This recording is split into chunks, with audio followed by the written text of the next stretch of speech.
in 1990, I was hired by Polaris Research and Noel, who since sadly passed on, to do the research for and be the co-author on a study called African Americans in San Francisco 1960 to 1990. And what we found, first of all, the study was commissioned by the San Francisco Human Rights Commission, and the executive director at the time was Ed Lee. Ed Lee is now the mayor of San Francisco. But what I did was I went and I gathered together statistical and socio-economic data and basically spent some time massaging the data to account for the fact that terminology's changed over the census period. That's a large census comparison period, and also had to change and basically standardize the numbers so that I could run them along graphs and charts, and then from which we could make a determination what the problem was over that 3-decade span of time. Fascinating discoveries.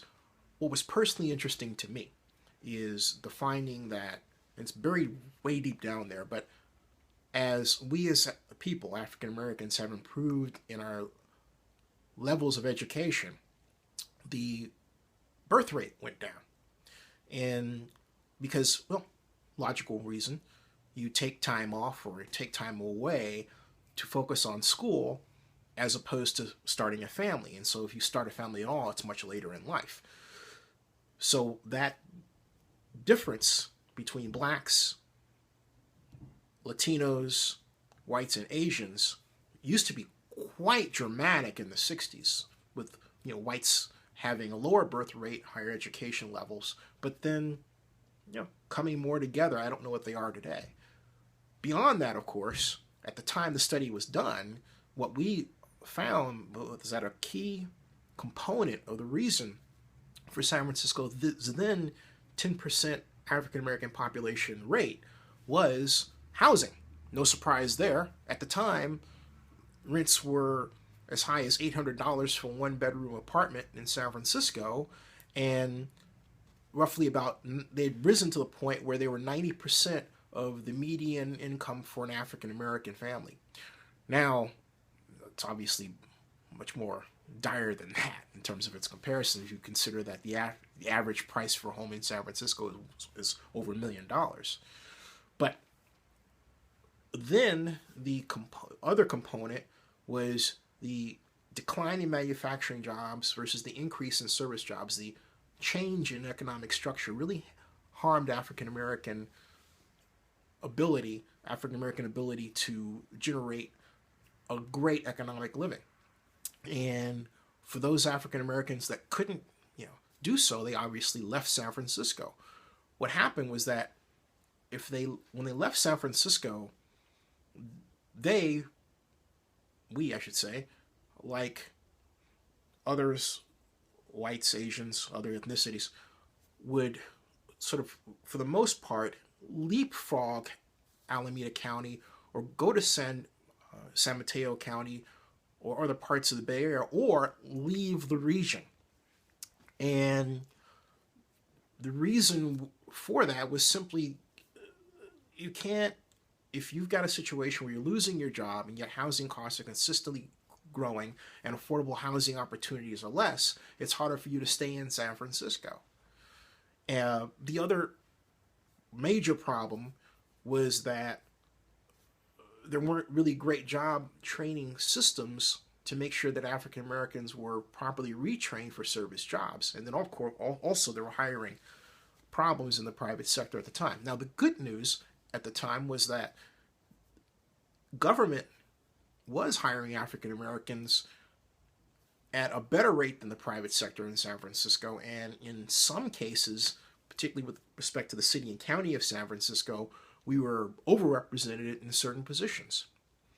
So, but the end of the report, which I have as a link to this, in a blog post with a link to this video, includes a set of 23 recommendations, primary recommendations, that really still apply to this day. And you can actually look at what was done then and then start to ask the question, how come those policies and recommendations weren't implemented then, which would have arguably helped us get to a better position today, where 6.35% of San Francisco's population is African American. Now, I'm going to add another component of my own onto the problem. I think that has to do with I'm going to say this in a very blunt way, our lack of self-love that allows us to invest in each other and bind together regardless of our personal beliefs or any of the other isms that we bring to the table. We don't support each other as we should, and we tend to be the first to criticize each other and pull each other down in what Robert Bob, when he was Oakland city manager, once called a crab barrel mentality. And it's the same mentality that has plagued Oakland for a long time, in Oakland's African American community, and arguably has plagued San Francisco's African American community.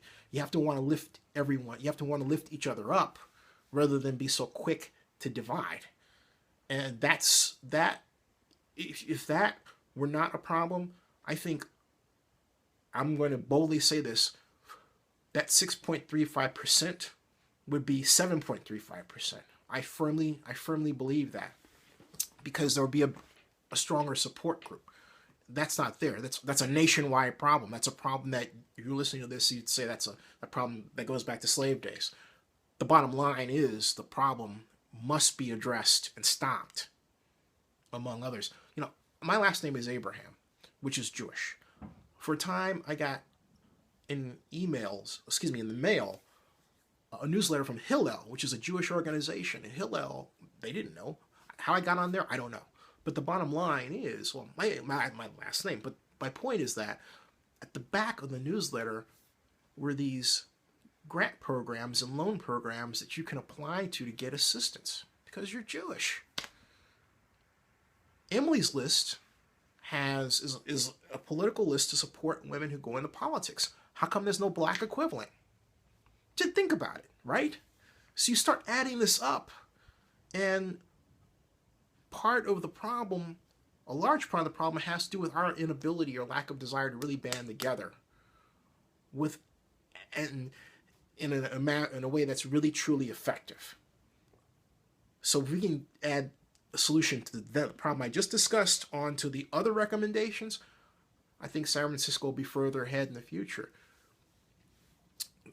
But please, check out, there's a lot I could say, but I want you to check out the study, share it with people regardless of color, because African American problems are not just a black problem, it's an American problem.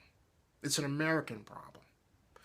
Because we are part and parcel of the fabric of this country, and that's true for San Francisco as well, and we are part and parcel of the great history of San Francisco.